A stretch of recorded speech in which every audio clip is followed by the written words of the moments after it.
I guess to go into the history of the league, you kind of have to go into the history of like gay culture in a way, because back in the 60s and 70s, you know, there was laws passed that gay men could not even be in public together. So a lot of people, you know, decided to go into bars or hiding places, safety areas, and a lot of those bars had pool tables.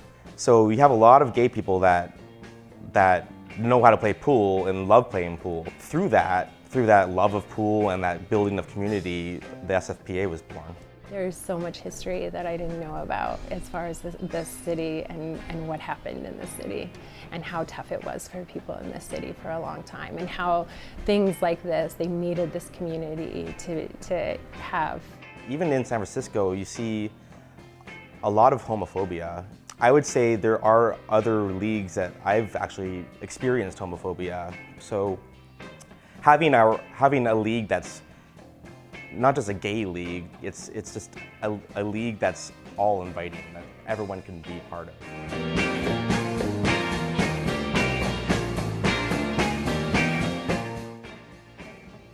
The San Francisco Pool Association began in 1978 as a recreational sports league based in the Castro district of San Francisco. While today they are an important part of the city's sports culture, the league has become a community that supports their players during times of hardship and oppression.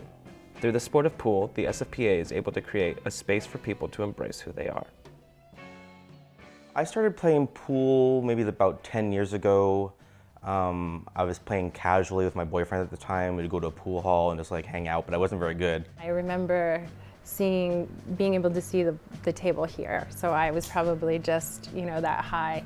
And my parents teaching me the mechanics of pool, and then wanting to do that more. I remember wanting to do that more as a very small child.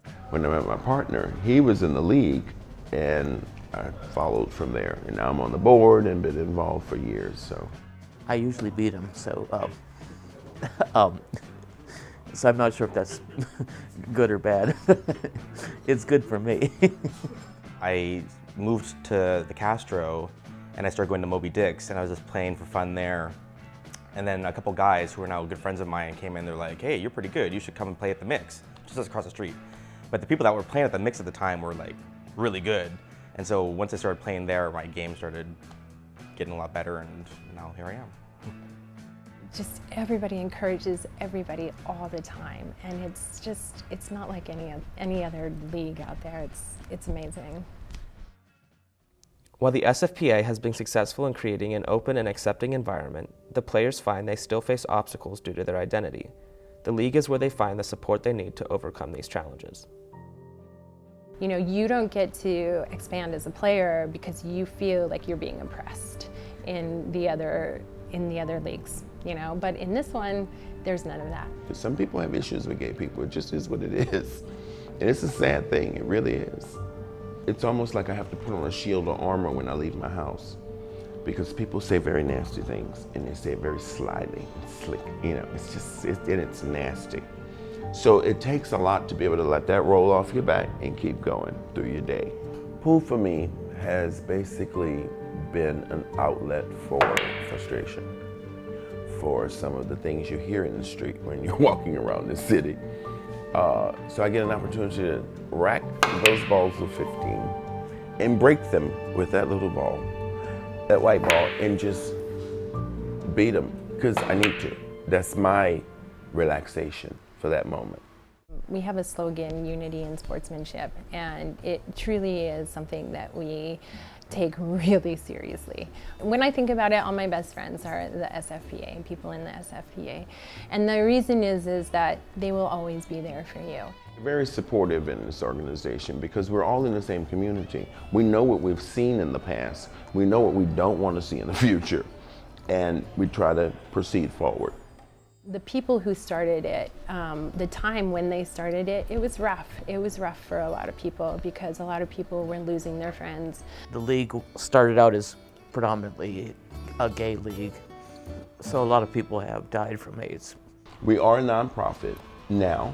We were not at one point. And that's the good thing about this league. It's very community organized, I guess you would say. We also have a high-low tournament. And in the highlight tournament, we let the membership vote on a different organization to benefit. So we've benefited the Trevor Project. We did benefit for Lyric, which is a local community for LGBT youth. And then we've also done things like the SPCA and stuff like that too. So I think it's all about giving back. And it's such a great time because then we get to talk about who's doing what in the community, and it really brings focus on things that are not within our site normally. Go to different bars. I think we have 42 teams this season, and they're playing out of all the different bars in the city. For instance, last night we had a team that is from one of the new bars that's attached to the league now, that's in the league, and it's a straight bar, and they were very nice guys. And we had a good time. We had good conversations. You know, they asked questions about different things in the league, taught them a couple of things on the table. You know, it was good. And then they'll take that back and say, oh, those gay guys are fine. You know, they're not who we are portrayed to be as a public image, as somebody bad or we do something wrong. And we've gotten a lot of clubs that were not, quote, gay clubs involved. And that's really good because the camaraderie is better. And you get to mix up with everybody and not have issues. It's a family. It's not just a community. You know, that's the thing about it. And every single player, as soon as there's a new player, they're welcomed into the family. And it's not just, you know, the team or the league. It's something bigger. It's much bigger.